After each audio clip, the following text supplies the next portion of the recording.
जय हिंद दोस्तों, एक्सप्लोर ज्ञान में आपका स्वागत है। इस वीडियो में हम लोग जानेंगे भारतीय रेलवे से संबंधित इंटरेस्टिंग फैक्ट। दोस्तों, साधारण बोलचाल की भाषा में हम लोग रेलगाड़ी शब्द का प्रयोग करते हैं, लेकिन क्या आप जानते हैं रेलगाड़ी में रेल का मतलब पटरी होता है। उसी प्रकार रेलगाड़ी को शुद्ध हिंदी में लौहपथ गामिनी के नाम से भी जाना जाता है, जिसका मतलब है लोहे के पथ यानी लोहे के रास्ते पर चलने वाली गाड़ी।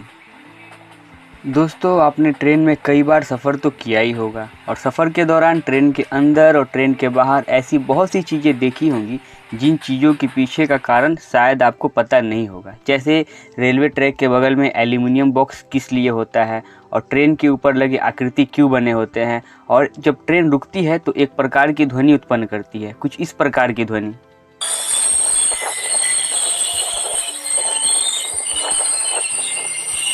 ये ध्वनि क्यों उत्पन्न होती है? तो इन्हीं सवालों के जवाब और ट्रेन के बारे में इंटरेस्टिंग फैक्ट्स जानने के लिए इस वीडियो को अंत तक ज़रूर देखें। तो ट्रेन के विषय में कुछ इंटरेस्टिंग फैक्ट्स बताने से पहले मैं आपको ट्रेन से रिलेटेड कुछ बेसिक इन्फॉर्मेशन दे देना चाहता हूँ।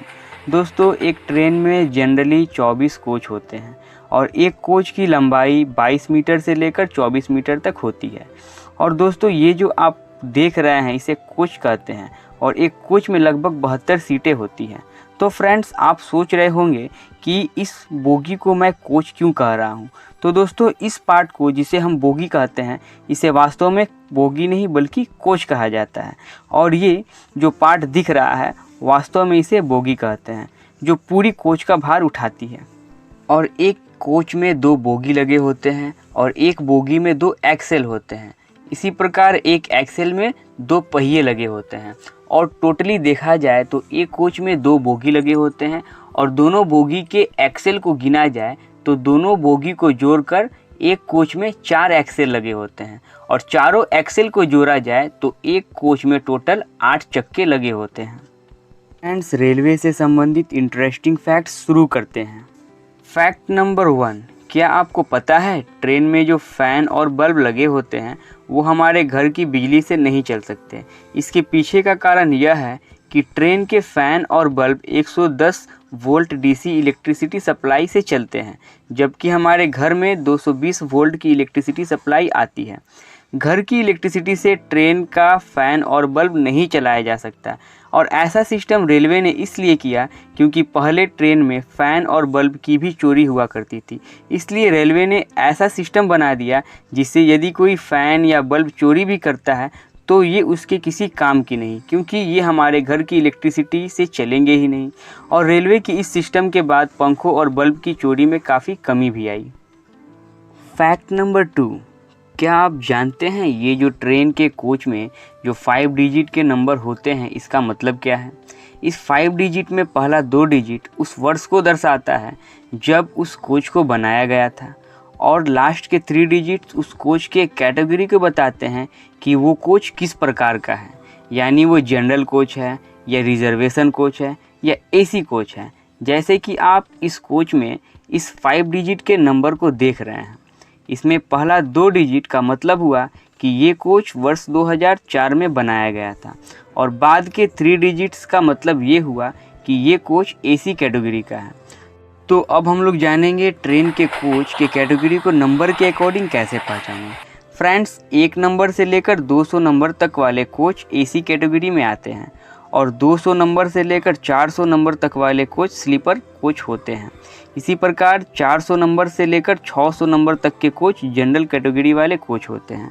600 नंबर से लेकर 700 नंबर तक वाले कोच चेयर कैटेगरी यानी चेयर कोच होते हैं। इसी प्रकार 700 नंबर से लेकर 800 नंबर तक के कोच लगेज कैटेगरी के कोच होते हैं, यानी इसमें सामान ले जाया जाता है। और 800 नंबर से ज़्यादा के कोच पेंट्री या जनरेटर वाले कोच होते हैं, जिसमें पेंट्री जिसमें खाना बनता है और जनरेटर जिसमें इलेक्ट्रिसिटी सप्लाई होती है। फैक्ट नंबर 3, दोस्तों, आपने रेलवे ट्रैक के किनारे ऐसे छोटे छोटे सीमेंटेड पोल तो देखे ही होंगे या ट्रैक के बगल में इलेक्ट्रिसिटी पोल पे कुछ नंबर लिखा हुआ देखा होगा। तो क्या आप ये जानते हैं इस नंबर का मतलब क्या होता है? दोस्तों, ये नंबर पैसेंजर के लिए नहीं बल्कि रेल ड्राइवर के लिए होता है। यदि ट्रेन चलाते समय कुछ प्रॉब्लम आ जाती है और ट्रेन रुक जाती है तो रेल ड्राइवर को एग्जैक्ट ये पता नहीं होता कि वे किस स्थान पर है। इसीलिए वो इस पोल पर लिखे नंबर को अपने हेडक्वार्टर्स और रेलवे टेक्नीशियंस को इन्फॉर्म करते हैं, जिससे वे कर्मचारी तुरंत उस नंबर के अकॉर्डिंग वहां पहुंचकर उस ट्रेन को ठीक करते हैं। फैक्ट नंबर 4, दोस्तों आपने ट्रेन के अंदर ऐसी गोल या स्क्वायर टाइप स्ट्रक्चर तो देखी होंगी। ये आकृति ट्रेन के अंदर से कुछ ऐसी जालीनुमा दिखती है। इन्हें रूफ वेंटिलेटर भी कहा जाता है, जो ट्रेन के अंदर मौजूद गर्म हवा को बाहर निकालने का काम करती है। क्योंकि ट्रेन में भीड़ होने की वजह से काफ़ी गर्मी होती है और ट्रेन के कोच में ज़्यादा गर्म हवा होने से वो डिसबैलेंस भी हो सकते हैं। इसलिए इन कोच में वेंटिलेटर लगे होते हैं, जिससे गर्म हवाएं आसानी से बाहर निकल सकें। फैक्ट नंबर 5, दोस्तों आपने ट्रेन के कोच के पीछे क्रॉस का सिंबल तो देखा होगा। क्या आप जानते हैं ये क्रॉस का निशान क्यों होता है? ये क्रॉस सिंबल ट्रेन के सबसे पीछे वाले कोच में होते हैं। जैसे ही ट्रेन किसी स्टेशन पर पहुंचती है तो वहां के कर्मचारी लास्ट कोच में क्रॉस का निशान चेक करते हैं, और अगर क्रॉस का निशान नहीं रहता है तो कर्मचारी समझ जाते हैं कि रास्ते में लास्ट कोच किसी कारणवश अलग हुई है या दुर्घटनाग्रस्त हुई है, और तब उस कोच की पता लगाया जाता है। और एक्स के निशान के ठीक नीचे एक रेड लाइट लगा होता है जो रात के समय ब्लिंक करता है, और यह समझ में आ जाता है कि ये लास्ट कोच है।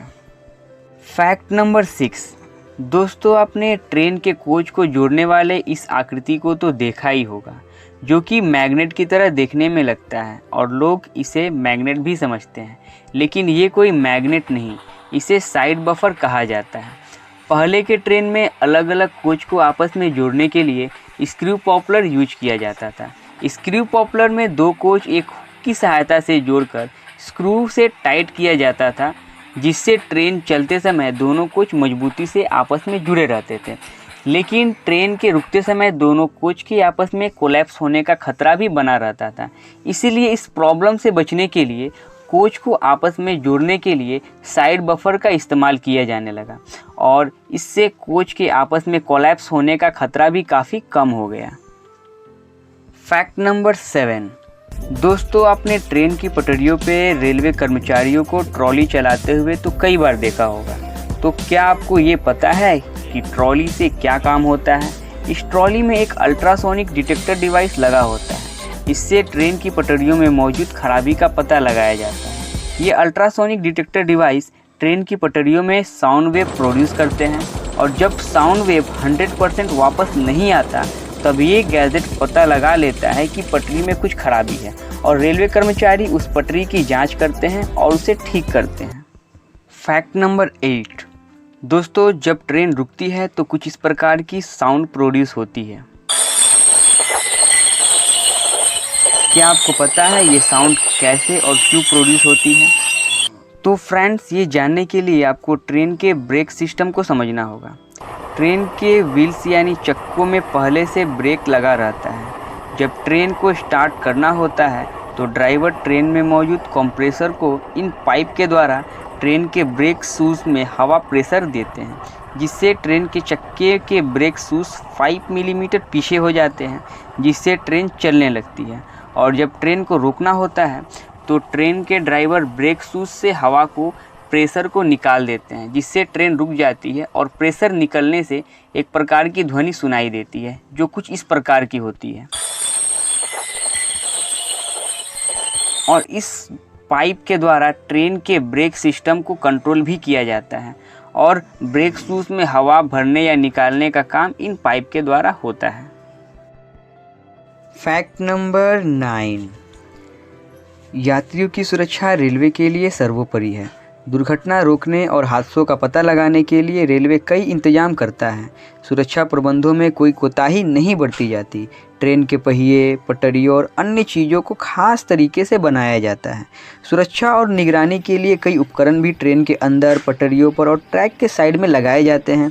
ट्रेन की पटरियों के किनारे लगाए गए एल्यूमिनियम बॉक्स को तो आपने ज़रूर देखा होगा। बहुत लोग इन बॉक्स को इलेक्ट्रिक बॉक्स समझते हैं, लेकिन ऐसा नहीं है। आपको यह जानकर हैरानी होगी कि एक्सल काउंटर बॉक्स कहलाने वाला एल्यूमिनियम का यह डिब्बों की गिनती ही नहीं करता, बल्कि ट्रेन किस दिशा में जा रही है और कितनी स्पीड से दौड़ रही है इसको भी ट्रैक करता है। सो फ्रेंड्स, आपको रेलवे से रिलेटेड ऐसी इंटरेस्टिंग जानकारी कैसी लगी, अपनी राय कमेंट सेक्शन में ज़रूर दें। और इस प्रकार की इंटरेस्टिंग वीडियो पाने के लिए चैनल को लाइक, सब्सक्राइब और शेयर करना ना भूलें। तो मिलते हैं नेक्स्ट वीडियो में।